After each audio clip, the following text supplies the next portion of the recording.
Hello दोस्तों। आज हम बात करेंगे हिंदू सक्सेशन एक्ट 1956 के बारे में, जो हिंदू लॉ के अंडर प्रॉपर्टी इनहेरिटेंस या सक्सेशन को रेगुलेट करता है।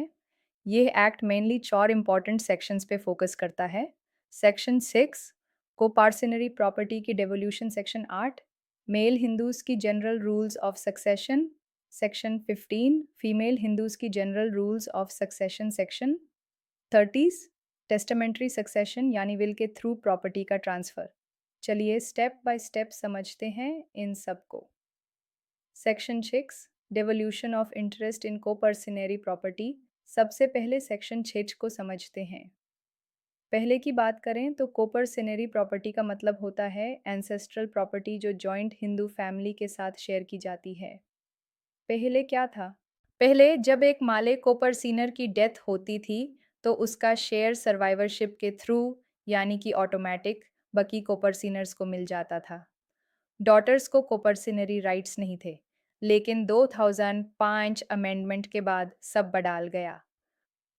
डॉटर्स भी अब कोपर्सिनर्स बन गई हैं, एग्जैक्टली सन्स की तरह। मतलब डॉटर भी जॉइंट फैमिली प्रॉपर्टी में अपना हक रखती है बर्थ से ही। जब कोई कोपर्सिनर मरेगा तो उसका शेयर अब टेस्टामेंट्री या इंटेस्टेट सक्सेशन के थ्रू डिस्ट्रीब्यूट होगा, सर्वाइवरशिप के थ्रू नहीं।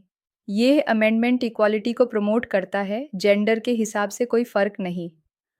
Important cases. Vinita Sharma case में सुप्रीम कोर्ट ने क्लियरली कहा कि डॉटर्स को कोपार्सिनरी राइट्स मिलेंगे, चाहे उनके फादर 2005 से पहले मर जाए या बाद में। ये राइट्स उनको बर्थ से ही मिलते हैं। इसका मतलब अब अगर आपका भाई और बहन दोनों हैं, दोनों का इक्वल राइट है एंसेस्ट्रल प्रॉपर्टी में। अगर आपकी डेथ हो जाती है तो आपकी प्रॉपर्टी का हिसाब इक्वली होगा, चाहे आप डॉटर हो या son. Section 8 general rules of succession in the case of male Hindus.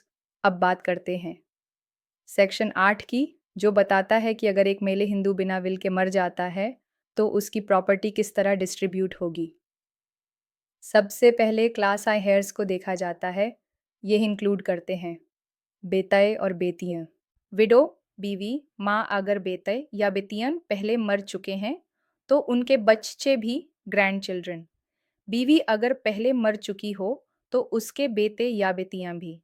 सब क्लास आई हेयर्स का इक्वल शेयर होता है। अगर क्लास आई हेयर्स नहीं मिलते तो क्लास 2 हेयर्स देखते हैं। क्लास 2 हेयर्स में फादर, भाई बहन, दादा दादी, चाचा चाची जैसे रिलेटिव्स आते हैं। अगर क्लास 2 हेयर्स भी नहीं हैं तो अग्नेट्स आते हैं। अग्नेट्स वो होते हैं जो मेले लाइन से जुड़े होते हैं, मतलब फादर साइड के रिश्तेदार। अगर अग्नेट्स नहीं तो कॉग्नेट्स। कॉग्नेट्स फीमेल साइड के रिलेटिव्स होते हैं। अगर कोई भी लीगल हेयर नहीं मिलता तो प्रॉपर्टी गवर्नमेंट के पास चली जाती है, जिसे एशीट कहते हैं। नोट: अडॉप्टेड बच्चे भी नेचुरल बच्चों की तरह इनहेरिटेंस ले सकते हैं। इलेजिटिमेट बच्चे अब फादर के प्रॉपर्टी में भी हकदार हो सकते हैं। स्टेप चिल्ड्रन को अधिकार नहीं मिलता जब तक वो लीगली अडॉप्टेड ना हो। Section 15 general rules of succession in the case of female Hindus. Section 15 female Hindus के लिए है जब वो बिना विल के मर जाती हैं। सबसे पहला स्टेप, प्रॉपर्टी सबसे पहले बेटों बेटियों हस्बैंड को इक्वली मिलती है। अगर बेटी बेटे नहीं है तो हस्बैंड के हेयर्स को मिलती है। अगर हस्बैंड के हेयर्स नहीं हैं तो माँ बाप को मिलती है। अगर उनके भी हेयर्स नहीं हैं तो माँ बाप के रिश्तेदारों को मिलती है। स्पेशल रूल: अगर लड़की ने अपने पिता से कोई प्रॉपर्टी इनहेरिट की है और उसके बच्चे नहीं हैं तो वो प्रॉपर्टी उसके पिता के हेयर्स को वापस चली जाती है। वही रूल हस्बैंड की तरफ से मिली प्रॉपर्टी के लिए भी लागू होता है।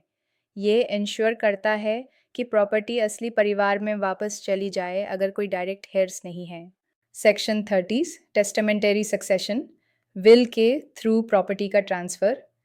अब बात करते हैं सेक्शन 30 की, जिसमें टेस्टेटर को अपनी प्रॉपर्टी अपने मरने के बाद कैसे ट्रांसफ़र करनी है ये डिसाइड करने की छूट दी गई है। हर हिंदू अपनी सेल्फ एक्वायर्ड प्रॉपर्टी विल के थ्रू किसी को दे सकता है। कोपार्सिनरी प्रॉपर्टी में वो अपनी शेयर जितनी प्रॉपर्टी है उतनी ही विल कर सकता है। विल बनाना ज़रूरी है कि टेस्टेटर साउंड माइंड का हो और मेजर हो, 18 साल से ऊपर। विल इंडियन सक्सेशन एक्ट 1925 के रूल्स के अकॉर्डिंग बनानी होती है, लिखित, 2 गवाहों के सामने साइन, एटसेट्रा।